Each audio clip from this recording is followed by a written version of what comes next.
re-bienvenue à la suite ici pour entendre le dernier avancé de Castle Making Lovely. Au début, il y avait 3 objectifs généraux qui ont été choisis. Puis j'ai oublié de le mentionner, donc je veux juste vous montrer. Vous voyez ici, j'espère que vous voyez, il y a plusieurs différents objectifs, qui auraient pu être choisis. Puis c'est choisi aléatoirement au début de la partie. Une vingtaine à peu près. Oui, une vingtaine. Puis la seule contrainte que les règlements imposent, c'est vraiment à ton choix, c'est juste une recommandation qu'ils font. Dans le fond, ils disent que d'essayer de ne pas avoir 2 objectifs contraires. Ouais, pas nécessairement contraire, mais comme pareil. Ouais. Parce que si tu as, mettons, l'objectif qui dit tu veux le plus de portes pas fermées, puis tu as l'objectif qui dit que tu veux le plus de portes fermées dans ton château, mais il recommande de ne pas mettre ces 2 objectifs-là en même temps dans une même partie. Donc, quand tu les piges, les chances sont petites que ça va arriver, mais ça pourrait arriver. Puis, dans le fond, tu pourrais décider de jouer avec ces 2 objectifs-là. C'est juste que la partie va peut-être être un petit peu moins agréable parce que tu ne peux pas essayer de maximiser ta stratégie pour chaque objectif. Tu vas faire ta choix de 5, c'est celle-là que tu vas remporter. Alors, André, pensez sur le jeu?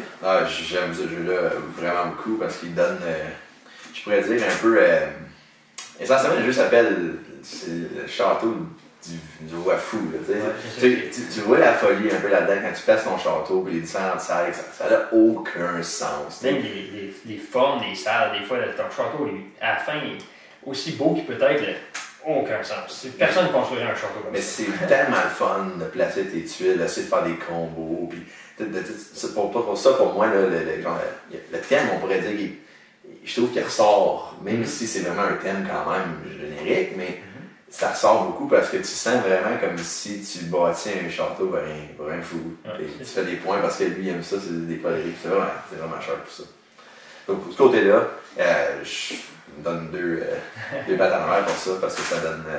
C'est quelque chose. Tu prends ce placement de tuiles-là, puis tu rends. C'est une folie qui a un plaisir à faire ça. C'est ça. Ouais. Puis en même temps, on parlait de Carcassonne il n'y a pas si longtemps que ça dans une de nos vidéos dans le passé. Carcassonne qui a amené le placement de tuiles à l'univers de jeux de société, mais ce jeu-ci, il prend le placement de tuiles, puis il met le niveau stratégique un cran plus haut. Puis non seulement ce qui monte le niveau de stratégie, en même temps, il donne beaucoup plus de possibilités, de liberté. Tu as moins de chance. Il y en a pareil, mais il y en a beaucoup moins de chance. La seule chance qu'il y a, ça dépend c'est quoi les tuiles qui vont sortir. Tu espères qu'ils vont être compatibles avec tes cartes de points individuels. Mais s'ils ne le sont pas, c'est pas grave. Tu peux quand même remporter la partie avec ta stratégie. Okay? Tu en as toujours 5-6 sur les tuiles, donc tu peux aussi mitiger là, en bougeant le marché. Ça, c'est un autre concept vraiment intéressant. En bougeant le marché, d'arriver et de dire ok, j'ai besoin d'argent, je veux qu'ils me payent, je vais essayer de placer des tuiles qui veulent. Si tu places trop cher, ils ne les achèteront pas, tu n'auras pas d'argent, mais si tu places pas assez cher, oui, ils vont aller chercher, mais là, comme ça, tu n'as plus d'argent. Non seulement tu n'as pas d'argent, mais en plus de ça, si les tuiles, c'est des bonnes tuiles que tu mets pas trop cher, ben les autres, ils vont en profiter, c'est certain. Ils ne sont pas dans ton château, ils sont dans leur, parce qu'ils font des points bonus par rapport à ça. Puis une chose à considérer aussi, parce que là, on a joué à 2 joueurs, ça paraît moins, mais quand tu joues à 4 joueurs, il faut que tu fasses attention à ton argent, parce que tu commences à 15 000 $, mais si tu es le 4e joueur, ça prend 3 tours avant que toi, tu sois le maître constructeur, et que tu reçoives l'argent des autres joueurs. Il faut que tu fasses attention à comment tu vas dépenser ton argent sur les pièces que tu vas acheter. La planche ici a 2 côtés. Un côté pour 2 et 3 joueurs, qu'André vous montre présentement. Il y a essentiellement, là, on ne les voit pas vraiment bien, mais il y a 5 sections, 6 sections. 1, 2, 3, 4, 5, 6. À 2 joueurs, on joue avec 5. À 3 joueurs, on joue avec 6. Mais l'autre côté, pour 4 joueurs, là, tu as plus de sections, il y a plus de salles, mais les prix sont de 1 000 à 15 000 au lieu de 2 000 à 15 000. Essentiellement, là, les salles sont moins chères, mais il y en a beaucoup plus. À 4 joueurs, là, tu penses beaucoup à Castajet. Puis il y a aussi plus d'objectifs généraux dans une partie de 4 joueurs qu'une partie de 2 ou 3 joueurs. Ça. Moi, ma critique, wow! Ce jeu-là, la première fois que je l'ai joué, autant qu'il y a beaucoup de petites informations au début, fait que ça peut être intimidant, parce que tu essaies de te rappeler qu'est-ce que chaque pièce font. Oui, tu as le petit guide ici, mais c'est pas tout le temps évident de savoir, mais ça vaut-tu vraiment la peine d'aller acheter une pièce comme ça? Elle a l'air dure à fermer, tu le sais pas vraiment.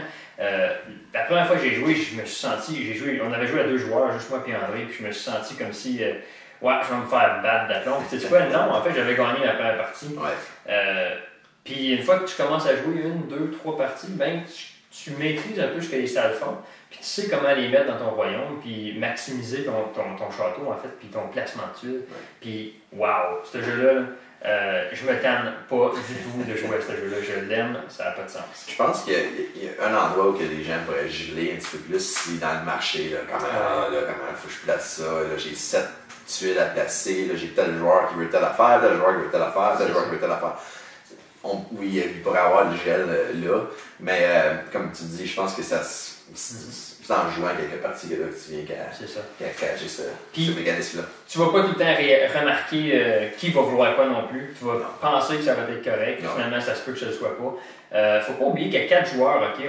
Si on sait qu'André voudrait absolument cette pièce-ci, mais disons que c'est pas André qui est le prochain joueur, mais c'est moi le prochain joueur après le maître constructeur. Mais je sais qu'André veut ça, mais je vais peut-être m'arranger pour l'acheter, même si c'était pas ma priorité, parce que le maître constructeur m'a bloqué en mettant la pièce à 15 000, mais il a mis celle-là à 2 000. Je vais acheter ça, je bloque André, je fais quand même des points, même si j'ai pas ce que moi je voulais.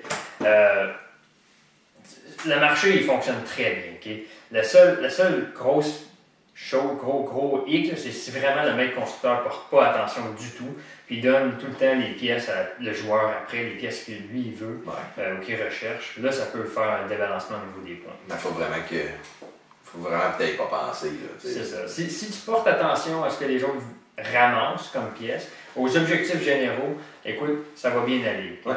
Puis, une dernière chose à propos du marché, une dernière stratégie que tu peux considérer à plus que 2 joueurs, à 3 ou 4 joueurs, c'est toujours considérer le montant d'argent qui reste dans les mains de la personne. Si André il reste 6 000 $, puis qu'il y a une pièce que j'aimerais qu'il se fasse acheter, mais pas par André, je peux la mettre juste à 8 000 $, puis le prochain joueur, il va l'acheter. Parce qu'elle est vraiment bonne pour un objectif général, puis en même temps, je sais qu'André qui est première place, il n'en profite pas. Puis je reçois l'argent quand même, puis j'aide un autre joueur, mais en tout cas, fait que c'est tout quelque chose à regarder, c'est comment d'argent que les gens ont en même temps. Ben, il y a la profondeur dans ce jeu-là.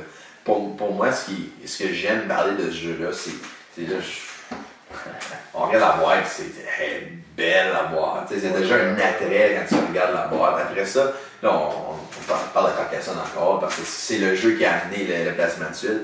Carcassonne, on regarde, ça aussi c'est 2D. Là. On regarde, les tuiles sont 2D, ça, mais les couleurs, l'art t'attire, ça te paraît sur une table, il y a des beaux jeux. Détails dans les pièces, okay? Ça peut être banal, mais présentement on le voit pas. Là.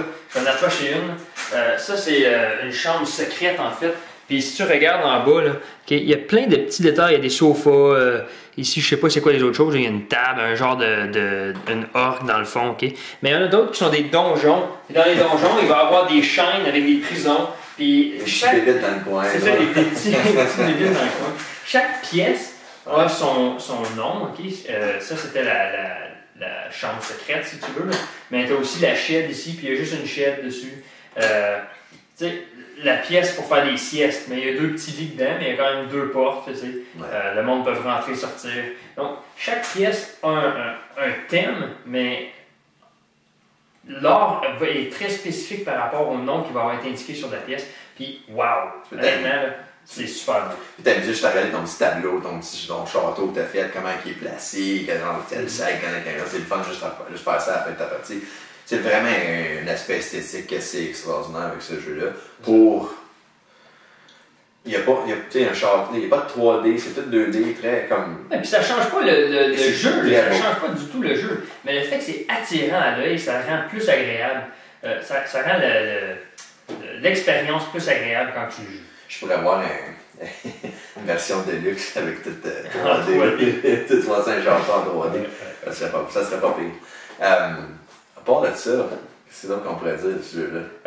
Le matériel, okay, chaque chose est très standard, des cartes qui sont un peu petites, mais ça ne dérange pas, tu t'habitues. Puis bonne chose qui sont petites parce que quand tu as 4 personnes qui construisent leur château, les châteaux prennent toutes sortes de directions, puis là tu es pris, ça prend beaucoup de place sur une table, ça prend de la place sur une table. Sinon, le carton, très standard. Ça, j'ai trouvé ça quand même très intéressant. Comme marqueur de premier joueur, c'est un petit château en bois. C'était pas nécessaire, mais j'ai trouvé que c'était bien fait. Sinon, c'est tout. C'est un bon jeu de Bézier Games. Ils ne sortent pas beaucoup de jeux Bézier, mais c'est généralement des bons jeux. Puis, c'est une réussite. Ah, oui. Honnêtement, moi je vous le recommande. Un dernier détail qu'on a oublié de mentionner dans le setup quand vous vous préparez à jouer, qui est dépendant du nombre de joueurs, tu vas enlever un montant de cartes dans le nombre de salles qui vont être révélées à travers la partie, mais tu vas aussi enlever un nombre de salles dans chaque pile. Pour les petites salles, dans le fond, tu vas enlever 4 tuiles par pile, puis pour les grosses salles, tu vas enlever 2 tuiles par pile si tu joues à 2 joueurs. Peu importe, là, vérifie ça dans le manuel d'instruction, c'est clairement indiqué combien de salles que tu vas avoir dans chaque pile, dépendamment du nombre de joueurs. Je sais que pour les 4, c'est des multiples de 11, sur 2, c'est 22 cartes, sur 3, c'est 33, 4, c'est 44, les tuiles, mais c'est varié dépendamment des joueurs que tu joues. C'est ça. Puis dans le fond, c'est un autre détail qui fait que le jeu, il échelonne vraiment bien, dépendamment du nombre de joueurs, parce que c'est possible de vider une pile, puis que la partie soit quand même pas 3 heures de temps à 2 joueurs, ça se fait quand même très bien. Le jeu, il reste le même montant de temps, il y a une bonne variabilité des joueurs, parce que sinon, si tu achètes 4 joueurs en ayant toutes les tuiles, 2 joueurs toutes les tuiles, c'est épuré. C'est ça. Ils ont bien fait ça. C'est ça. Alors, c'est ça notre critique, c'est un jeu très intéressant, on vous le recommande, et on vous remercie de nous avoir écoutés. À la prochaine fois.